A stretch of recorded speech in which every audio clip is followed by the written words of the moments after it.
Okay.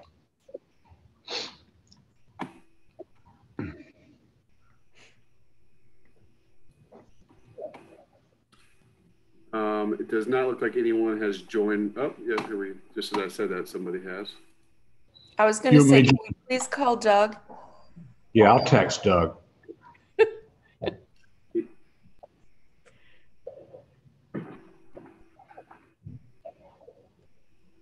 By the way, Alicia, I see you have on your red. That was a good win last night. We are, yep, we are very excited.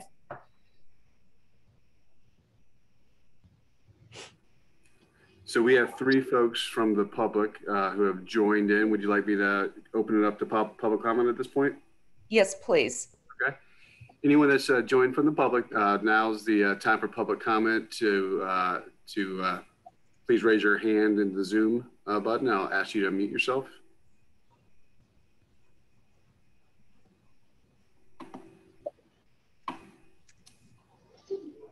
And also name and address for the record. All right. Mr. Johnston, please unmute yourself. Good morning. Douglas Johnston, 120 Forest Road, Raleigh, North Carolina.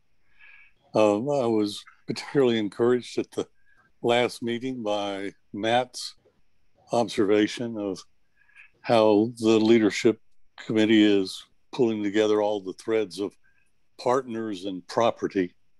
And I'm hope to be the most loyal critic as we go through this. I encourage the committee members to be their own best critic, but you know me, I have an opinion on everything. But particularly gratified by Janet and Alicia's indication of getting together on the master plan for Centennial Campus. Marianne and Nancy got together on the value creation and value capture. I think those, to me, are the most immediate and important issues, and there seem to be some excellent routes for pursuing that. I think the world of Cara Melanzi at the School of Government, and I think the direction of the Centennial Campus under the Chancellor's leadership is also, without question, the best that you could ever hope for or dream of. And I hope the master plan moment particularly will, following in the footsteps of the Commissioner of Agriculture and the Dix Park Conservancy on their efforts for a master plan. I can see some really exciting things happen there. I was toying with one idea just as an example because it's so rudimentary, but I was looking at a map from the bell tower past what will become the land bridge over to, in front of Spring Hill to the big field and then down to the Centennial playing fields near the Lonnie Pool Golf Course. And that's just one of the things you can imagine for really powerful connectivity between the park and the campus. But since even the best opening monologue leaves the best yet to come, that's it for me for now. And thanks for those of you that have acknowledged my comments. Thank you for that. And for those of you who have additional thoughts about it, feel free to give me a call. Thanks. Thank you, Doug. Is there anyone else that would like to make a public comment at this time?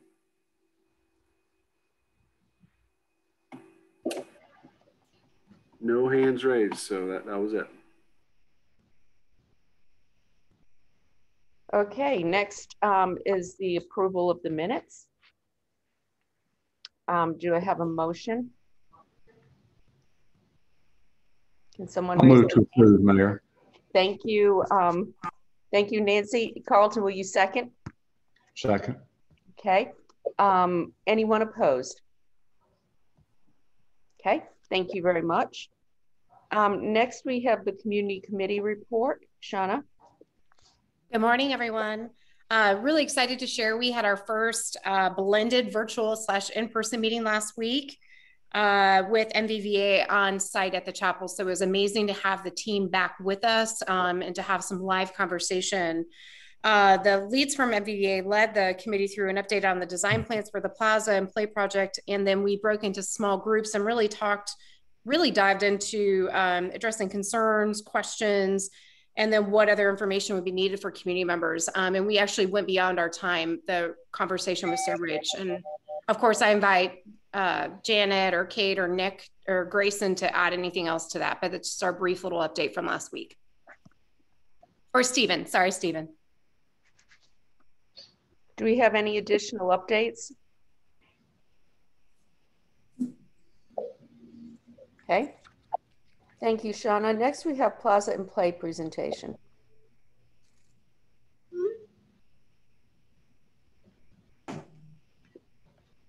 Grayson, you want to get us started? Yes. Good morning. It's good to see everybody. I'm just noticing how my black and white shirt is not a good compliment for my background, so I'm sorry. I will adjust that. But I'm going to turn it over to MVBA, Hillary Archer, and she has Scott Stoll with her as well from Open. They are working on our signage. So we've had some really great advancements. As Shauna said, we had a great community committee meeting last week. So we're excited to share with y'all where we are. And with that, Hillary, I'll turn it over to you. Good morning, everybody. Very happy to be with you again. I appreciate your time today. As Shauna said, last week we had an amazing time spending in-person time and virtual with the community committee. And so a lot of these slides are reminiscent of what we shared with them. A little bit of new items and a little bit of repeat from our last design update with you all. I'm going to stop along the way, and if there are any questions as we go, please chime in. So as always, I like to remind everybody where we are in our process, moving right along through design development. We just finished our 50% submission, and it also just completed costing. So we're going to have a quick reconciliation meeting between our estimator and the construction manager. And then we will move swiftly into 100% design development. Couple exciting things on the horizon before we get into the design update. We are planning in full steam our third and final public meeting, which will be a science fair style live at Dix Park in front of the chapel grounds. And we're working very closely with Grayson's team and the community committee members on making this a very celebratory design update event. And most exciting of all is we'll have a very large scale physical model of the design, which we will use to present the project update to the public.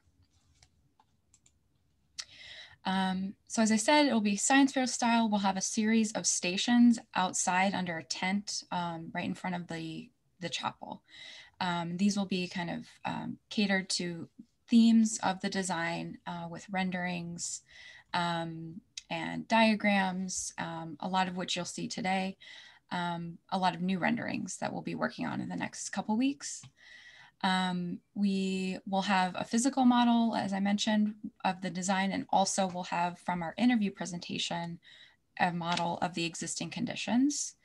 And I also think, Grayson, correct me if I'm wrong, we can pull out a model of the master plan to have on hand. And something we heard a lot about from the community committee discussions was having a lot of references in this public meeting to the master plan and how play or ecology or the various design elements have have a representation within the full master plan. We're anticipating a lot of conversation with the public beyond just the Plaza play. So that's something that we're preparing for.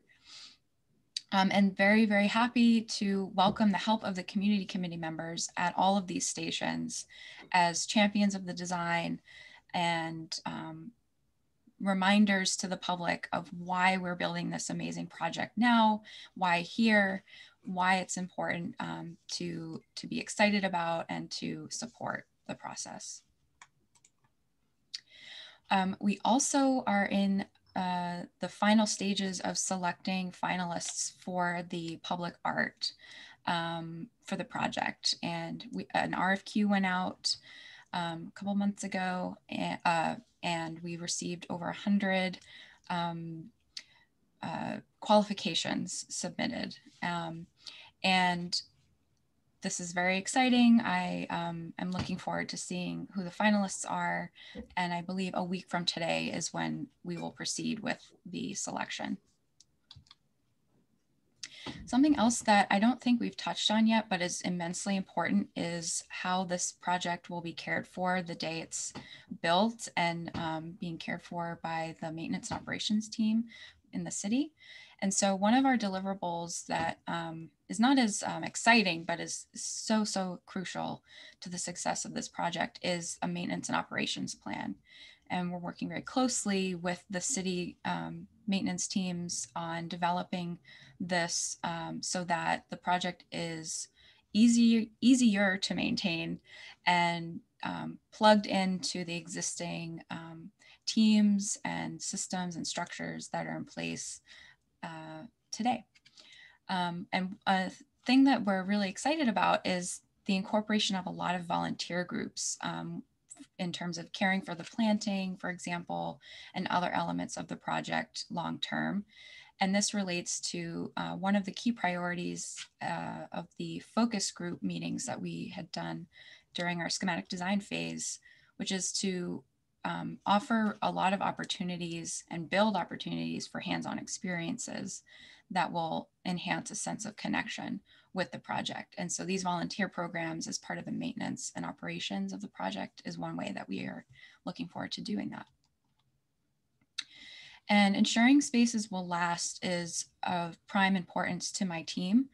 And during 2 visits ago when we were last in Raleigh, I think it was in May, we were generously given tours by Grayson and various city groups of nearby projects downtown and how they are operating today and some lessons learned, maybe some things that aren't working so well that we can learn from and apply to our project or our maintenance systems long term. So it was really exciting to see the beautiful Rose Garden and the rain garden operations at the Little Theater. And then also right before the opening, the construction of John Chavis Memorial Park. So here is our latest, greatest design for the Plaza and Play. And I'm going to go through all the different elements. It is still very much a collection of zones rooted in play. And there is still this layer of accessibility that we have taken incredibly seriously and are very proud to say that all of the spaces are accessible to all, for all, in terms of low graded paths and easy direct routes to a lot of the different components of the project. So this was addressing from day one concerns and priorities to provide equitable access to the community through the site conditions themselves. And of course, multimodal arrival is something that we heard a lot about in our public meetings.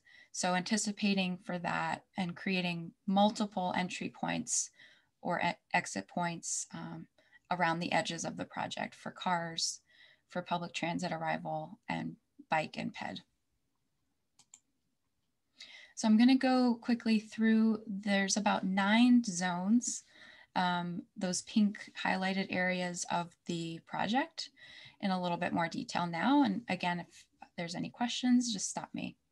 So on the topic of arrival, the parking area, we are anticipating most people arriving by car and also by foot. So this entry landscape is a Piedmont prairie, something that can anticipate from an investment standpoint, the expansion of Lake Wheeler Road, which we're very excited about.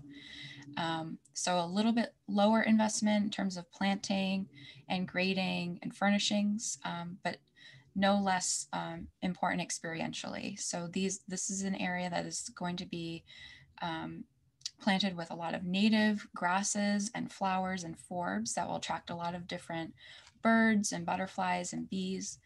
There's trails throughout that will be grass, so kind of more state park-like and natural feeling through the Piedmont Prairie areas. There will be picnic tables in one area under the shade of existing large canopy trees. Something we're very excited about is the stormwater treatment bioretention areas between the parking bays themselves, which will be very lushly planted.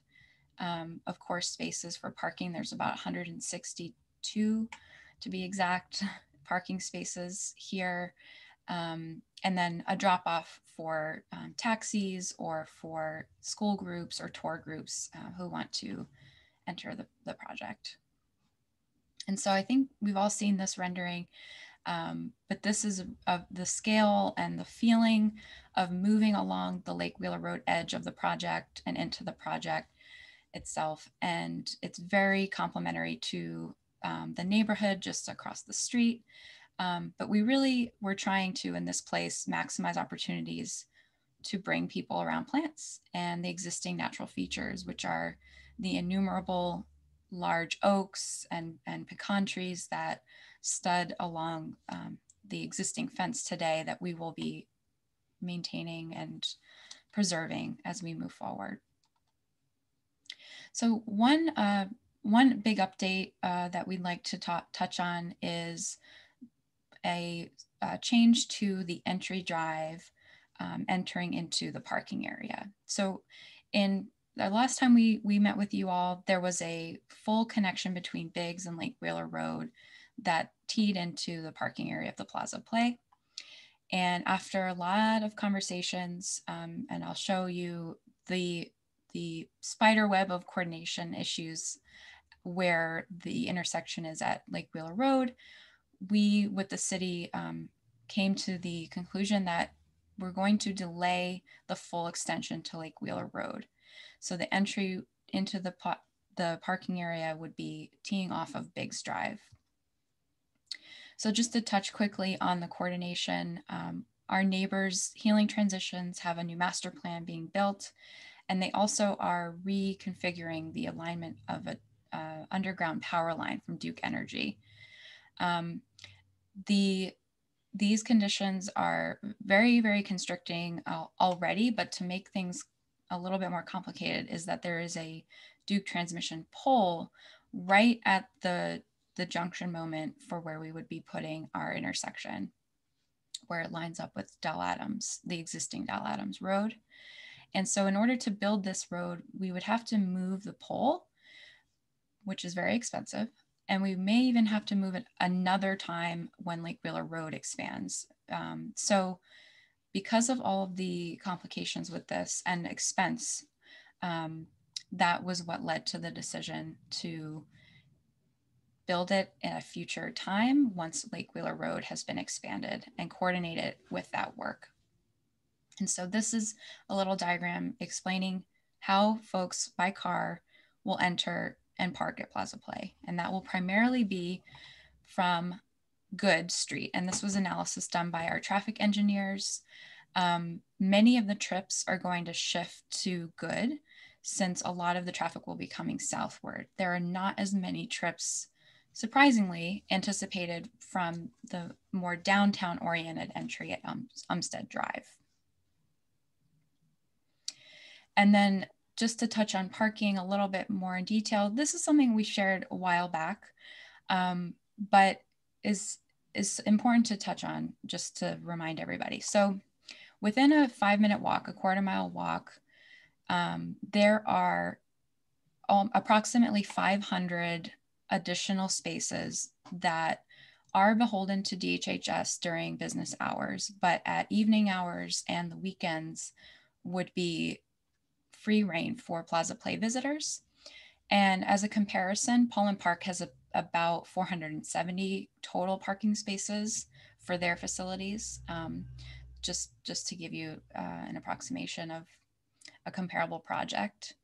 And if you were to expand this circle a little bit more further out, like a 10-minute walk, the numbers double. So we're very close to almost 1,000 available existing parking spaces for this project, in addition to the 162 that we're providing directly at the Plaza Play. Are there any questions so far before I keep going? I have a question. It's Hi, Nancy. Hey. So it's a little off topic, but it's just something that I noticed when if you can go back to the map of when you come in on the road between the railroad tracks and yes, Good Street. Just the last time I was there, I anticipate a lot more traffic with this across the railroad tracks. And right now, there's no drop down. I know the train doesn't come through very often, but do you all have any opinions on, is that going to be a safety issue? Do we need to approach the railroads about some sort of a drop down? Good question.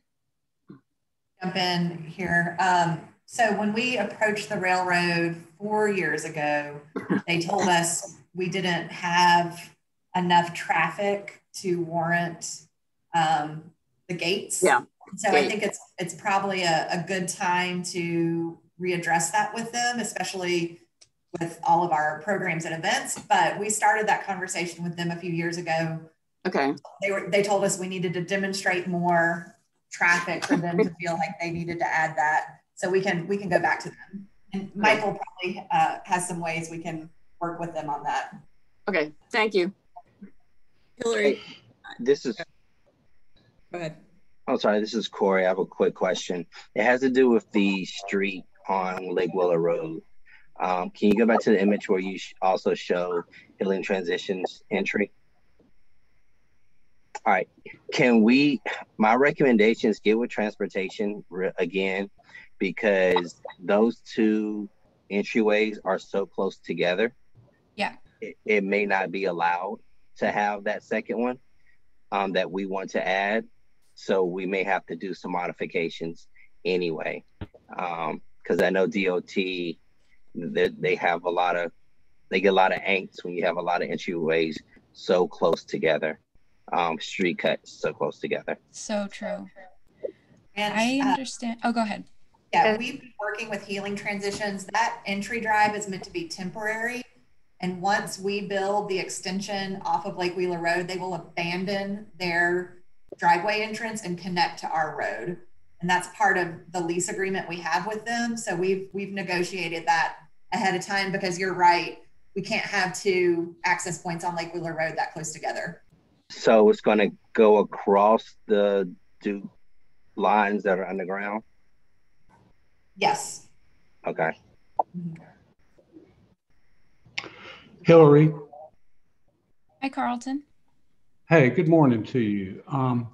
Carlton, could you just give me a minute? Hillary, could you take this down for a moment? I can't see anybody when they want to be recognized. Absolutely.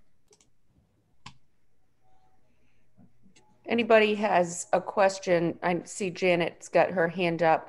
Anybody else? Carlton, please continue. Sorry for the interruption. No, that's fine. So that Jim doesn't always have to carry the water for the parking discussion, I'm going to intercede on his behalf today. If we assume there's 1 million people that will visit this thing in 1 year, and I don't know that that's the case, but that's the best information we have. Round numbers is that's about 3,000 people a day. If you assume that they are loaded on the weekend, then you end up with 5,000 to 7,000 people a day on the weekend. and 2 or 3 or 4 or 500 parking spaces is completely, they're completely inadequate. I don't have a better solution. I know state has spaces that we're talking about using, but 5,000 to 7,000 people a day are not going to come on the bus line, and they're not going to come on the bicycle. So it's just a recurring issue that we're grappling with. Nobody wants to see a parking decks, but 5,000 people a day on the weekends and 500 parking spaces don't result in people enjoying the experience.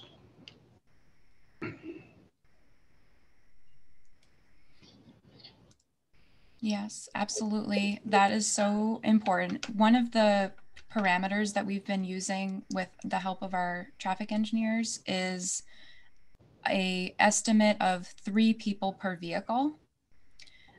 So if that helps at all as we're putting together calculations, that is a average family type of anticipated people per car. Thank you. Hillary, Janet, I'm going to call on Michael because I think he probably has a response to what was just said. Mayor, I don't have a response, but I did want to share a little bit of information. You know, the park edges are starting to see a little bit of development activity there now. And we have been approached by one of the developers that is doing some work along South Saunders Street about partnering on some structured parking that might be able to be shared with the park on the weekends. So for the benefit of the committee, there are some conversations about how we might grow the parking supply, but in a shared way that's not all incumbent upon the park to produce or someone offsite to produce. That's great to know, Michael, and I know that will make Nancy happy as well. So good work there. If we can continue those conversations, that I think that will be really helpful. Janet, sorry. Nope, appreciate it. And I guess my request would be not for this moment, but I would love to just see the assumptions around the parking, Hillary, that you're referring to, so that we know absolutely like how many are we building specifically for Plaza Play, what might be across the street, what we negotiate with DHHS, what's the assumption for mass transit, what's the assumption for pedestrians, so that everyone can kick these tires and feel confident that we have a really, really solid plan. Because I think it's you know, just seeing that level of detail, I think is what we're gonna need. Mm-hmm. Absolutely, we can do that. Thanks. I just want to mention too that we have been having conversations with a transportation related firm about potentially providing services around the Dix Park area. And also I think it would be beneficial to have more formal discussion with NC State, Alicia, regarding any shared parking. Let's face it, we still want parking. We need it, we know it, but we don't want to have too much parking so the park experience is also ruined. So anyhow, finding that balance will be awesome, and using existing resources will be great.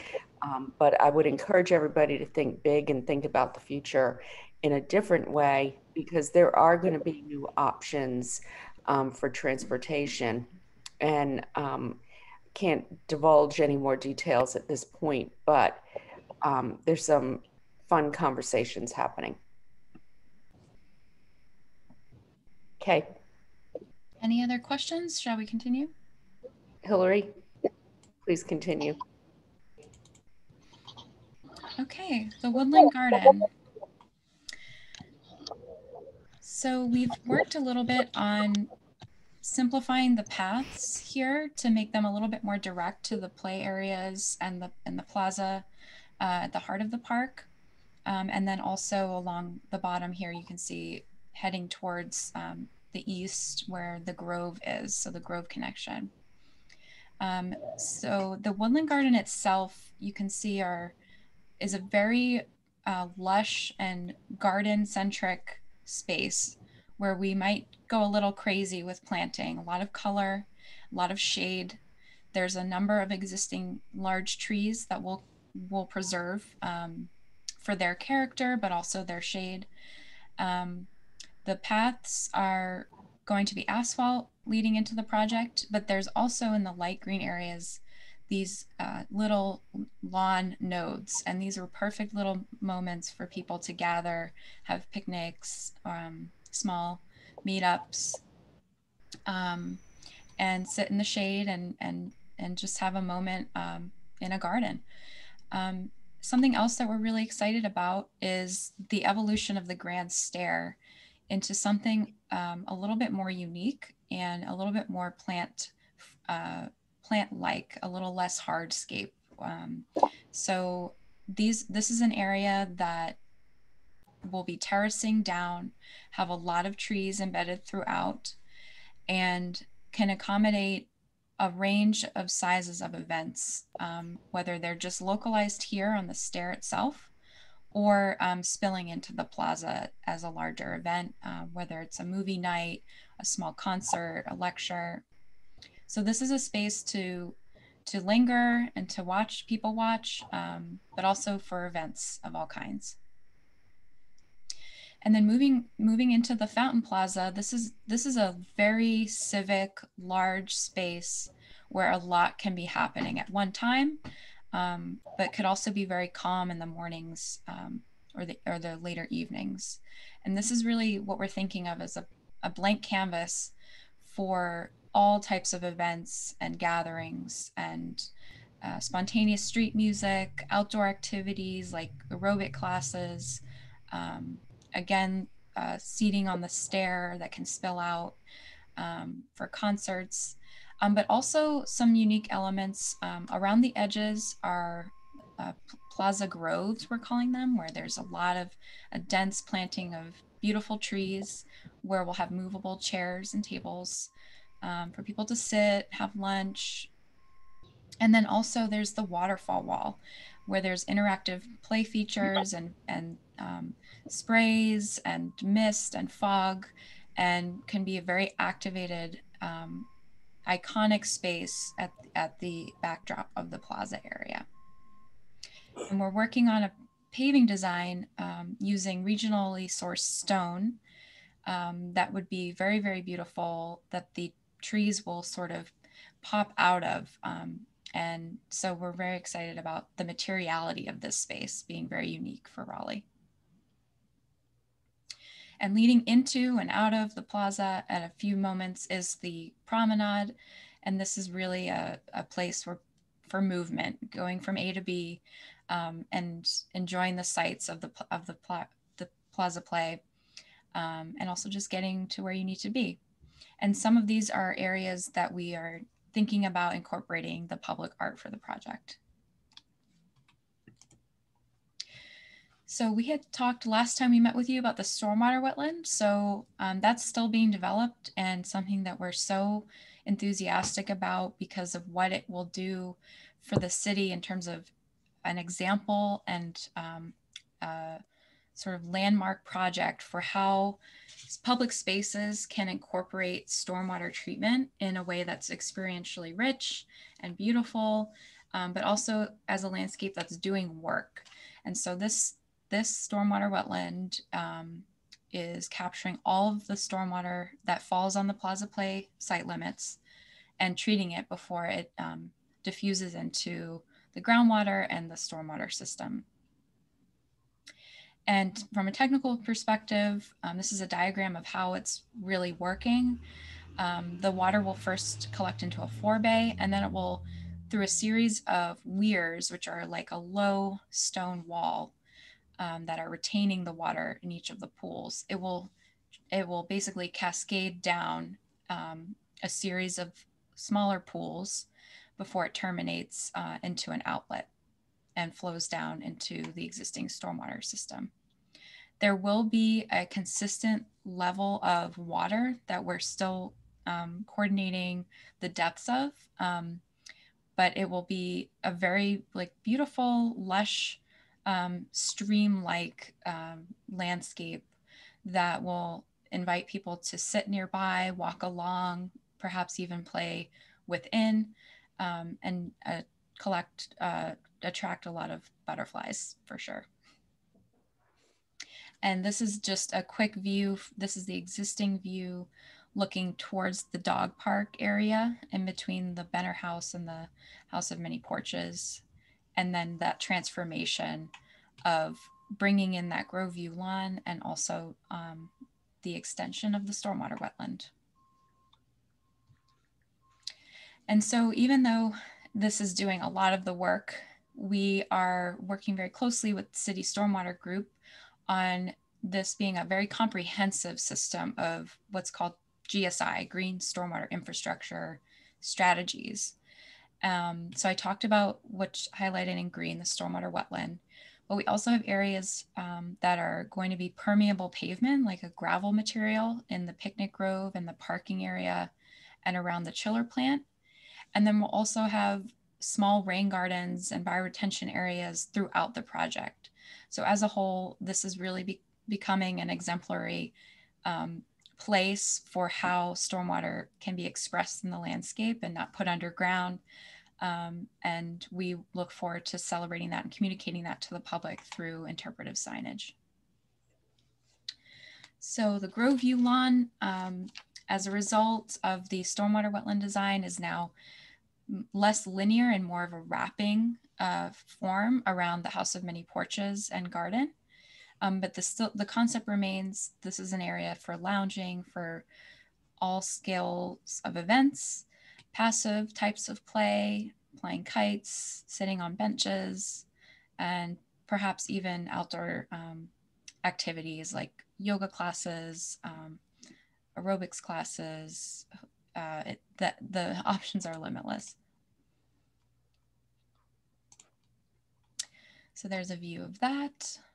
And then the House of Many Porches, as the concepts are still the same there. We have cutting gardens, we have seating for eating any of the grab and go concessions that will be inside the house, raised plant beds.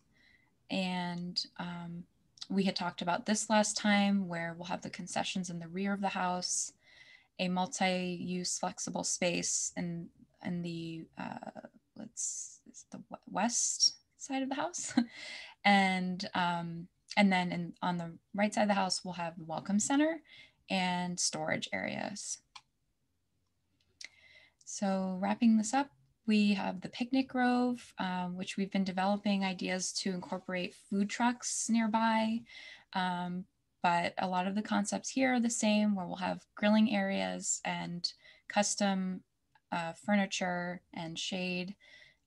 But really a very contagious, lively, unforgettable space to have small gatherings or celebrations, and to bring people together around food and cooking food together.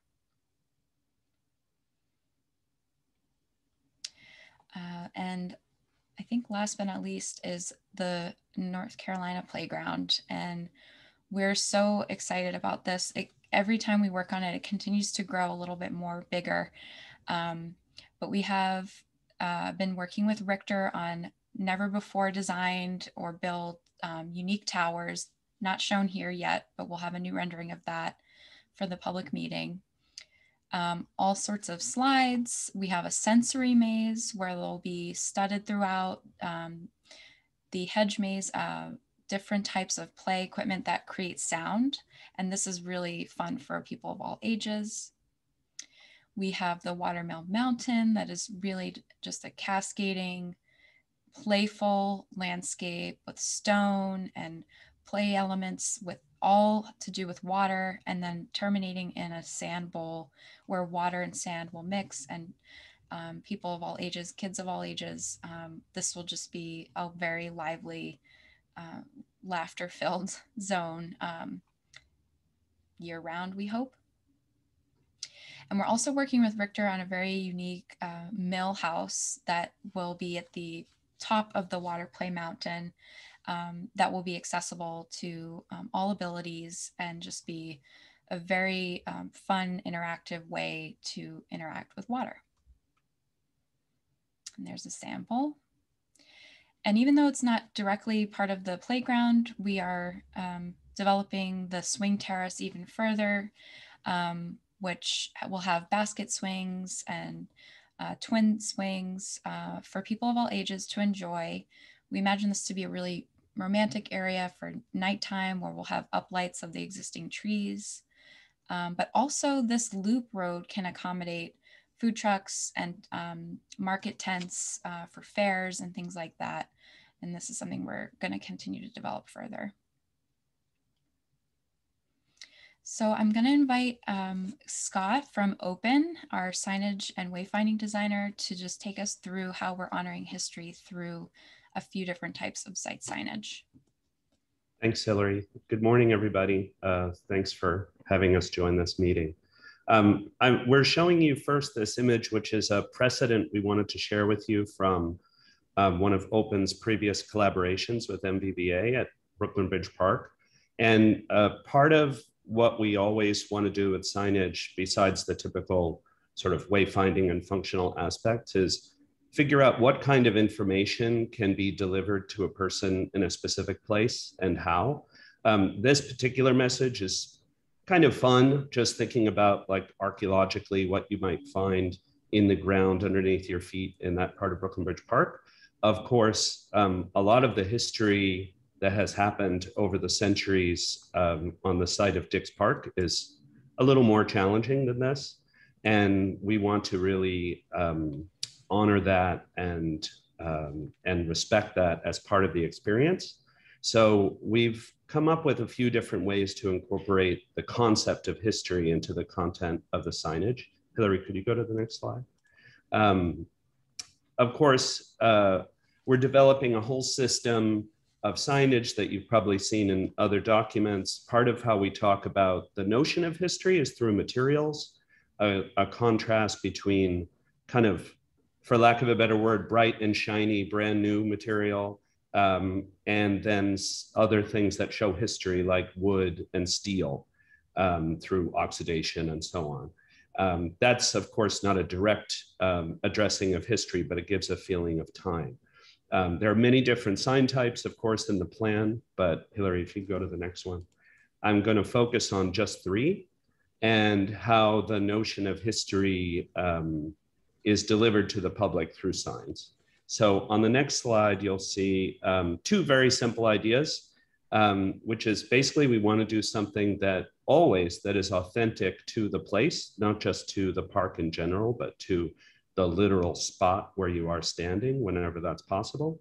And then building on that signage that we did, or that particular sign type at Brooklyn Bridge Park, we really want to address the ground in a very specific way.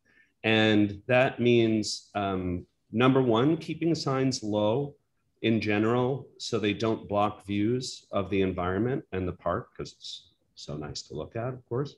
And at the same time, kind of calibrating the relationship to the ground based on the content. So wayfinding signs, things like that, that need to be more in your face, let's say, are higher up from the ground.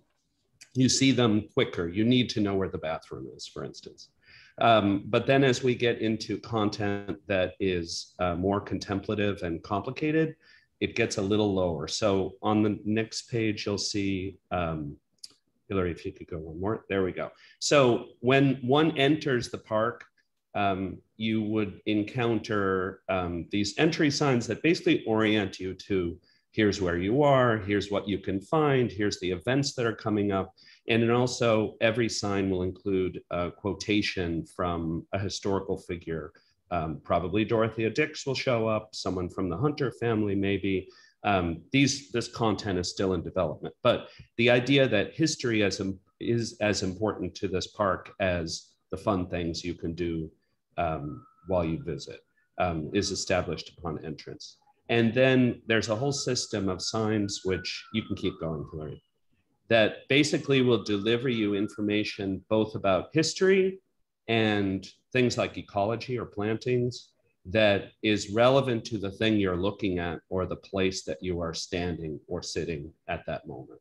So we're still developing the content, but on this next slide, you can see it might say, where the old cart path was, or what these trees are, what their age was, what was happening when that tree was planted, what are the native species, and also buildings that are on the site or were on the site and what might have happened there, or buildings that were removed from the site and what used to be there. But basically kind of annotating where you are at any one moment. And these signs are interpretive. They are different points of view from different experts in different fields saying what they think about each site. And then finally, we have one more sign type, which is what we're calling the historic timeline. We've worked with MVVA to locate it on the promenade, starting at the Fountain Plaza, and then extending up into the park, into the Plaza Play section, and then continuing into the rest of the park when we get to that. But the idea here is that we have historical events that are facts. In fact, we call them facts on the ground internally, where this is what happened here. And a lot of stuff happened here. And we place them in space corresponding to their place in time. So at the beginning, you see the most recent thing, this beautiful park opened. And then as you go back in time, you might see, you know, the land was taken to make the park. There was a hospital here.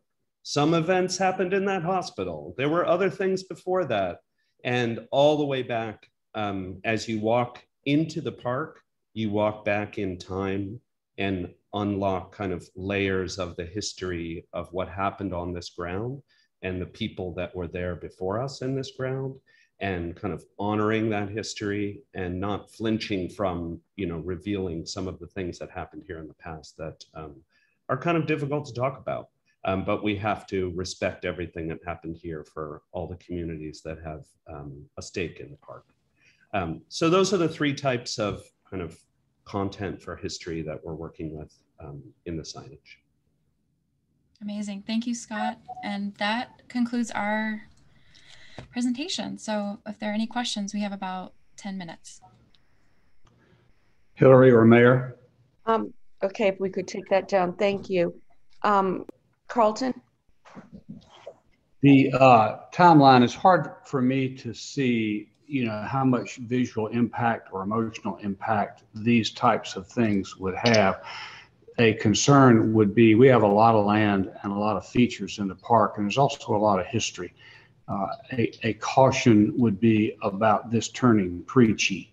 And I don't know where that line is. I know that we have a lot to say, but the play area is the play area and the plaza is the plaza. And while we want to honor history, we want to make sure that we're not turning this into something that's not fun. I think every aspect of this should have an element of fun. There's a substantial investment in downtown Raleigh that was visionary at its inception and then failed because it was too high-minded and too educational. And on one hand, you'd say, well, isn't that a good thing?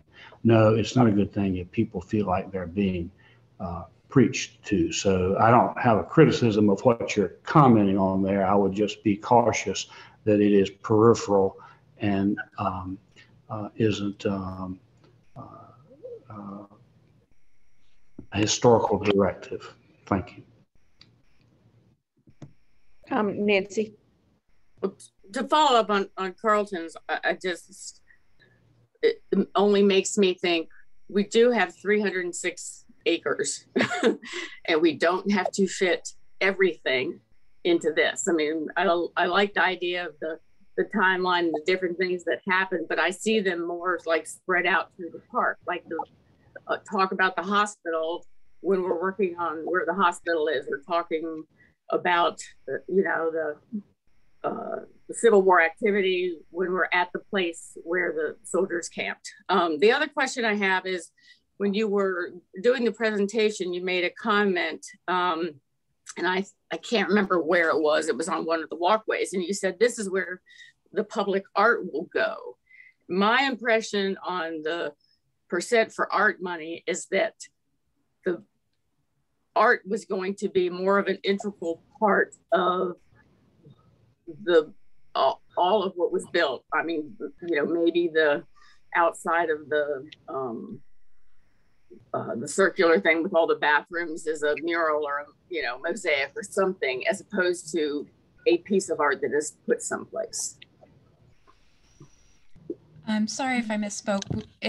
The Promenade is a location that we're exploring as potentially hosting the artwork. We have not determined where the artwork will go. I think a lot will be determined based on what the artwork is. And that is being determined by the panel through the art board. Okay, thank you. Jennifer? I think the progression of the design is looking great and is really exciting. I had a couple sort of specific questions that I just wanted to follow up on. One is the Grand Stair, that change to more of a terraced amphitheater lawn with trees. Beautiful, but I do wonder about the accessibility of people coming to the main plaza. And now, you know, are we going to have handrails? You know, the picture you showed didn't show handrails. If we don't, then people are having to come on a more circuitous route to get to the plaza. So just wanted to sort of question that a little bit and think through those details. Yeah. And also, I heard you mention something about asphalt for the pathways into the plaza, and wondering, you know, why that choice of material feels more like a greenway. Is it to connect to the larger greenway system, or what was the thinking there? So right now the thinking is that the majority of paths are in the project are asphalt, except for the playground where there'll be exposed aggregate concrete. And to be honest, this was a budgetary discussion. Had significant cost savings for the project to allow to do other things that we were hoping to do in the playgrounds, for example. So right now that's the current materiality of the paths.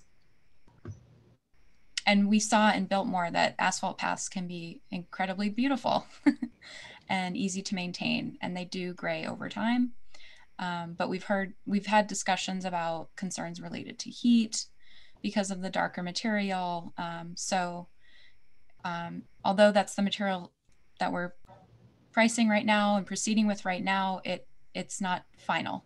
So yeah, I could see that working on some of the more tertiary paths, but for the main areas, you know, something that's a little more durable might be nicer, because, you know, asphalt does contract and crack quite a bit in this climate. And it's, you know, I think most people arguably maybe not the most beautiful paving material. Thanks. Do we have any other questions? Okay, I have 2 questions. The Hunter family was mentioned, but do we have plans to look at Ned Hunter's family? You know, they were all at the, well, many of them had gathered at the Juneteenth celebration, all the descendants of Ned Hunter, and it's actually pretty amazing and emotional. So I just want to make sure that we're thinking in that way as well. The second question I have relates to marbles. You know, there's been some discussion about potentially marbles having an interest in moving to Dix Park. Have we incorporated that into any design possibilities on where they might go and how we might attract them here?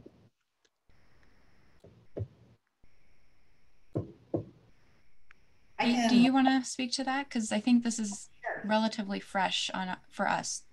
Yeah, I think we have not specifically looked at locations. We've had general conversations about where marbles could be adjacent to the Plaza Play. And I think the great thing about MVVA's design is that it's looking at its edges very flexibly, so that if there is a user that comes into, for example, the Brown building, the design really is able to respond to that user. I think we would, you know, if that is direction from this group to consider a more specific location for marbles and to go ahead and head down that path, that's something we can definitely work with MVVA on. I do want to give them credit, though. They are thinking about how the Plaza Play responds to any users in and around the site. And so their focus has been internal to the Plaza Play site, but we can definitely go down that path.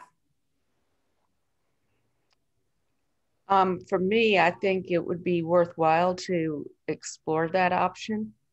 You know, we keep talking theoretically about this, and if we're serious, I think we need to have a more serious plan other than come look at this and, you know, see how it works. Mayor, I would just echo that, you know, I've stated, I think I personally am very excited. I think the majority of the Conservancy there are different opinions on it, but I do think having a plan and a pitch and sort of getting to a point where we have something tangible for either, right, all the decision makers to have a formal opinion and move forward. So thank you. Yeah, I think I just wanted we need something tangible and not just like right now. It's a little loose. Oscar. Thank you, Mayor. I was going to mention, this is probably also Tansy was going to touch base on it as well, but this group will be bringing a recommendation and scope of work for the building and infrastructure study at our July meeting. And one of the major things that we will be bringing forward would be advancing the building study in and around Plaza and Play, which would also incorporate advanced work with marbles, if that's the direction we do want to go. So we can kind of fast track that and get that going in the first phase of the building and infrastructure study. That way, it also gives us the opportunity to work with MVVA on any kind of incorporating design issues with marbles in mind. Okay, thank you. Shauna, did you have a question? No, I just was going to bring up the fact that last week during the community committee, there was a lot of conversation around the signage and the history, but also being mindful of the wayfinding signs, which are so helpful and have made such an impact just on having very simple things out there and wanting to be mindful of not having too many signs. So that's all. Thank you, Hillary. I appreciate that. Yeah, sure. Okay. Sorry, can I make one more quick question to the group? Yes. Since Shauna brought up signage, I was just noting, and we did meet with Alicia Orridge and Carlton and I appreciated that meeting, Alicia, around NC State. One just comment is that since NC State now has this NC State, you know, signage at Blair Drive, and there's no indication that you're coming into the park, as you come in, there is then wayfinding signage introducing you to the park as you come onto, I forget what that drive is, but there is no grand sign that says Dorothea Dix. And I'm wondering, do we now need to put a Dorothea Dix Park sign at that corner in addition to the wayfinding to make sure people are not confused? That's just a thought for the group.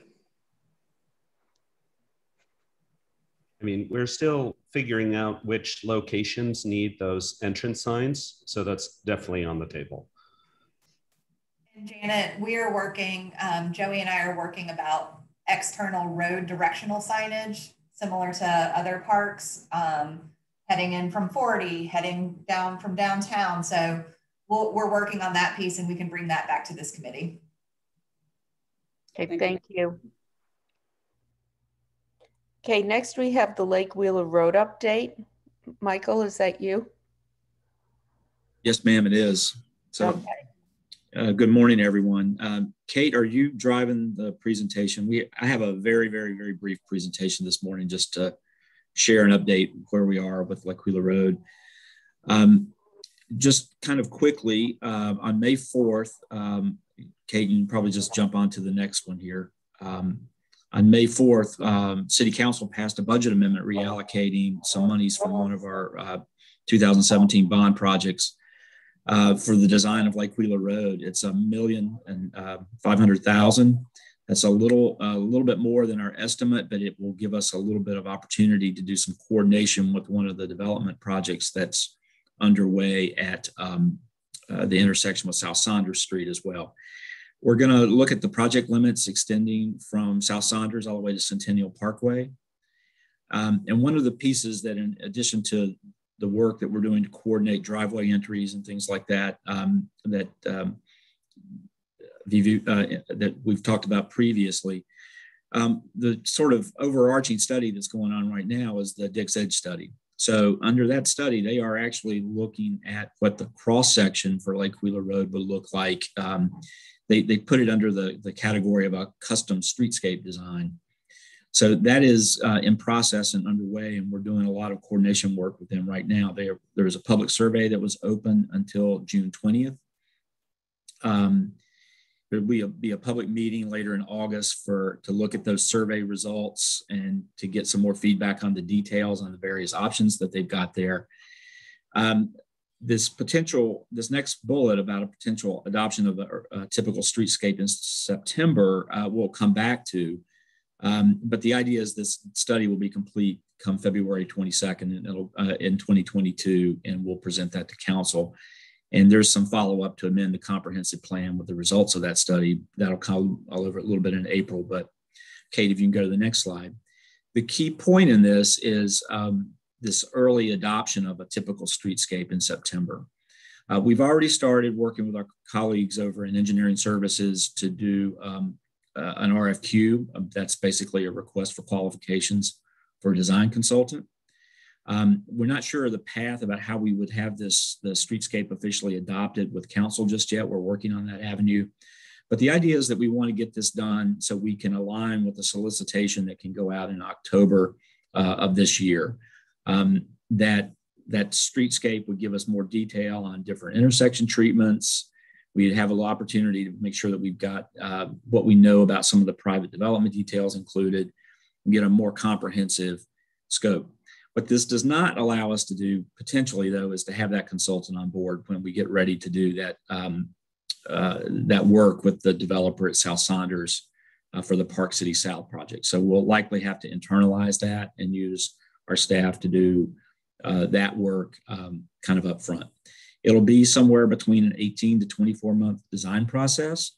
That's a pretty big window, but that's largely kind of predicated on the work that we're going to have to do some utility coordination that we've already kind of touched on a little bit when we talked about the driveway entrance. So Kate, if you can go onto our next slide. This is kind of our timeline on how we would see this lay out. And again, we've got not only the sort of pipe utilities like water, sewer, stormwater. We know the stormwater infrastructure is a little rough through there today. But the big one here is this utility coordination with the Duke transmission and distribution line. So we've already got some conversations underway with them. So we can kind of get that going. We've getting them lined up to be able to get their design and engineering folks on board to assist us as we bring the RFQ out.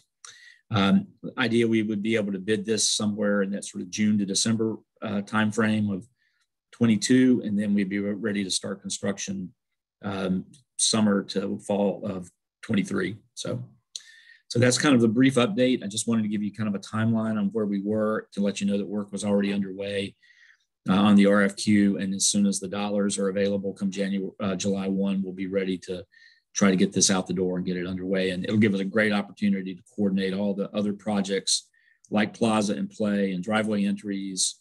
There's the Farmers Market Drive, all of these other things that are underway in the corridor, and get all of that coordinated and kind of under an umbrella so we're not building things twice and everyone knows what to build to. So, and this is just a quick little diagram we did to show you kind of all the things that are kind of in process in that area. Some city projects, some state projects, healing transitions, but again, a lot of work underway, and this will give us an opportunity to get all this kind of combined under that design umbrella and get it going. So that's my update today. Do we have any questions for Michael? Okay, thank you, Michael. Next, we have the naming rights and donor recognition policy update. Stephen? Yeah, good morning, Mayor and Leadership Council. Kate, do you want me to share my, okay, gotcha. I have a short presentation like Michael, and all right. Thank you, Kate. Oops. All right. The evolution of naming and donor recognition and sponsorships in park has really evolved over the last several years. Nationally, we see a lot of public-private partnerships like our partners here with the Dix Park Conservancy.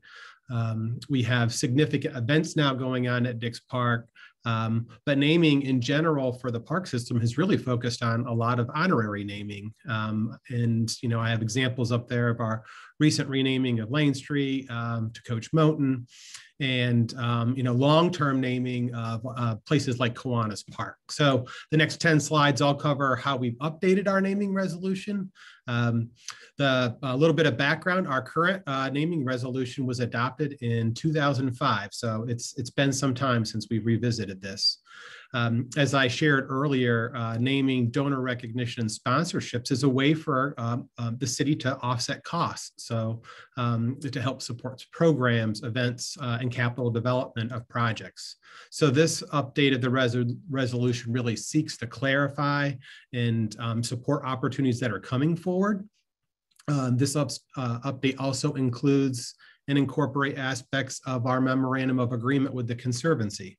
So the council executed agreement outlined and requested that the city update and create a comprehensive policy for donor recognition and naming.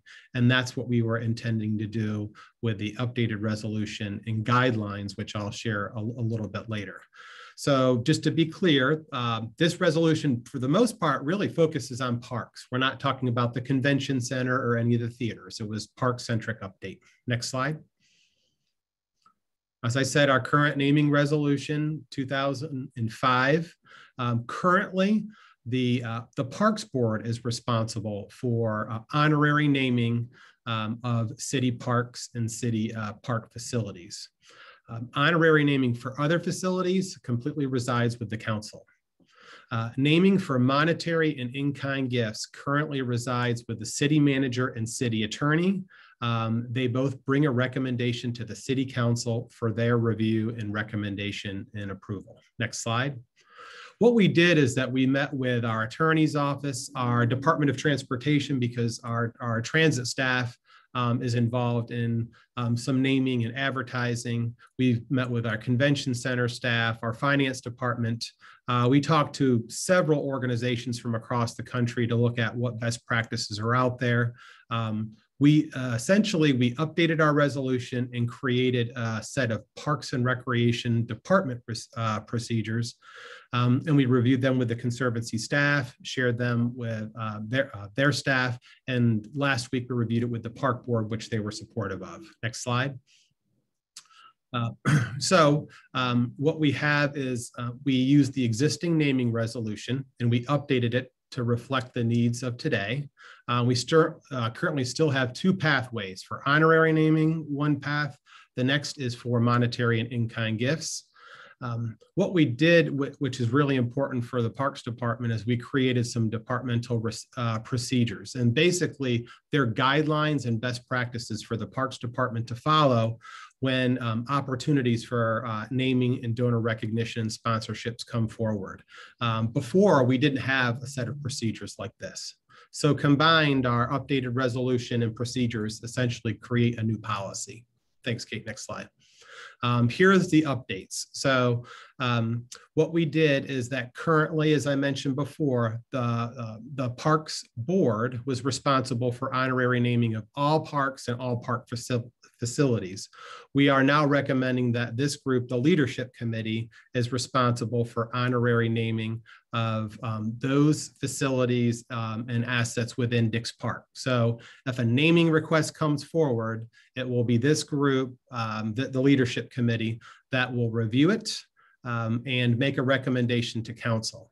Where we see some cross communication is that Jen is the chair of the Parks, Recreation, and Greenway Advisory Board. She can inform and discuss this with the Parks Board. But the Parks Board is responsible for honorary naming of the rest of the park system. Our policy or our resolution before really focused on written submittals. So we've updated it to reflect digital. It requires the Parks Department to maintain a set of procedures for naming and donor recognition and sponsorship. Small parks could be renamed in the past with 25 signatures. We're now submittals. We're now increasing that to 100. Next slide. Unless expressly permitted by council on a case-by-case basis, the duration of a naming right agreement will not be in perpetuity, but the council does have the right to approve that. One significant change that we're making is that in the past, for a naming of facilities, park facilities for monetary or in-kind gifts, there was a two-step vote. The council would make a preliminary vote, and then at their next meeting, they would have their second vote. We've changed that to a single vote process, but what we've added in is a 10-day public notice period, which allows for individuals of the public to discuss or comment on the naming at a public hearing at a council meeting. And if the council chooses on that same day, they can approve or deny the naming request. And it authorizes the city manager to delegate some of these responsibilities and obligations within the resolution. And then finally, and all of these documents are in your backup materials. This is the most comprehensive, is the Departmental Procedures. It provides various definitions. It tells staff what is permitted, what is prohibited, provides administrative requirements, outlines evaluation criteria for sponsorships and donors and naming recognition, provides outs for the city, so termination opportunities. But overall, it ensures the city's working with all the other departments like our finance department and our attorneys on these different opportunities. This slide really just shows what I was referring to with the two pathways, is that you have honorary naming, which currently will come through this leadership committee if it's associated with Dix Park. If it's the rest of the park system, it'll be the park board. And eventually that recommendation goes to the Raleigh City Council.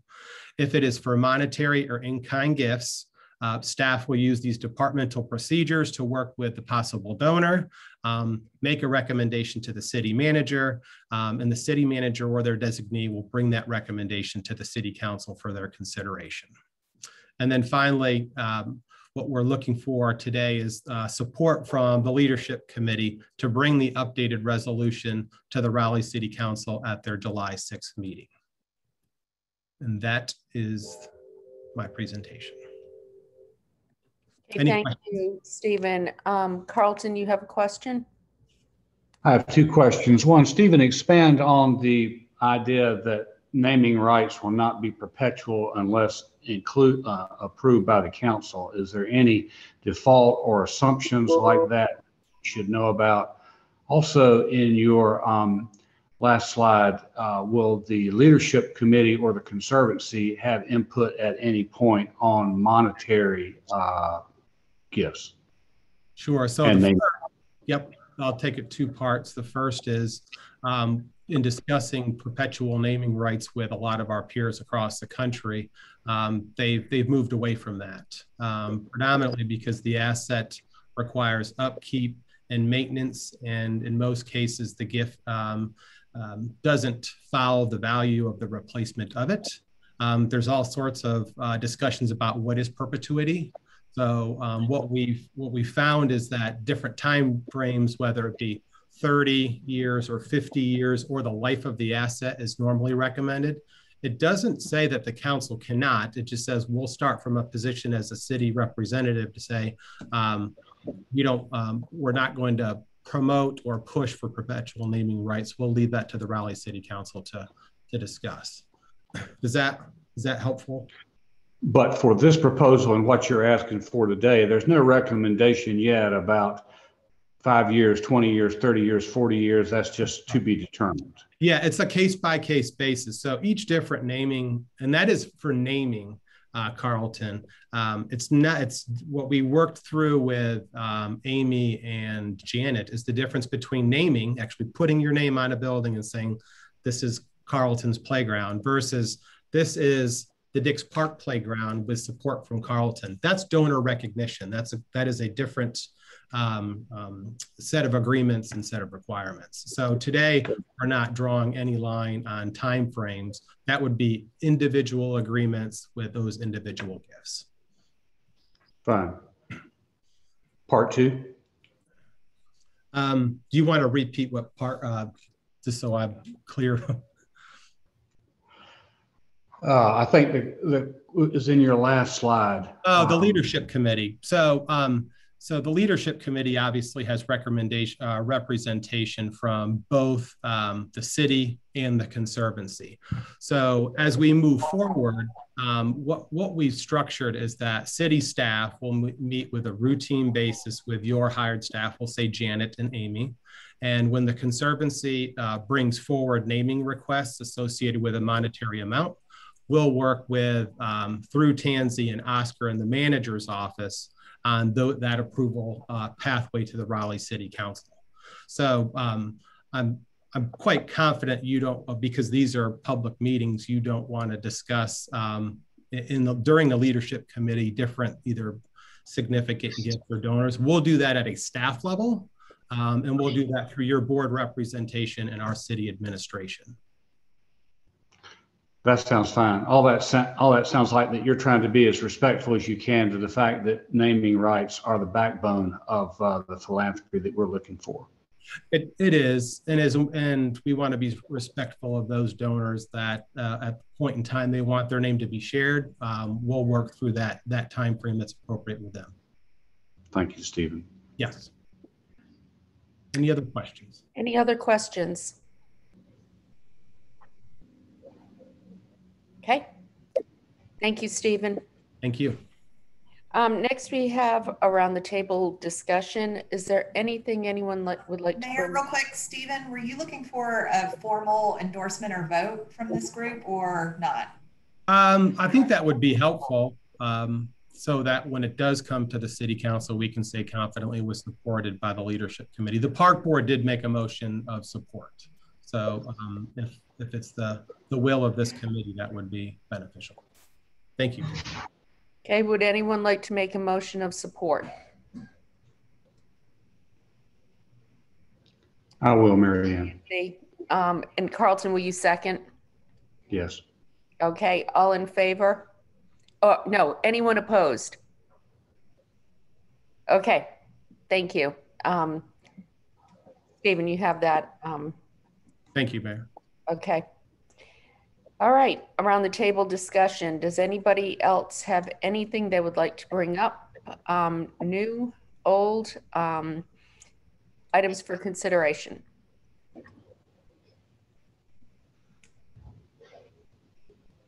Okay, hearing none. Staff was given some direction on marbles, so I'm excited to see where that goes. And I just want to thank everybody for your time today. Like I said, I still can't believe you didn't want to meet in person. Maybe one of these days we can pull this off at the chapel. But until then, I just want to thank everybody for their support and just the passion that you all bring to the park. And I just wanted to mention too, the Juneteenth event at the park was fabulous. It was hot, but it was a great day. And I just want to thank the staff. I know Joey, Kate worked really hard to make it happen. So thank you, everyone. And with that, the meeting is adjourned. Everyone, take care. Have a great rest of your week. Thank you. Bye-bye. Bye-bye.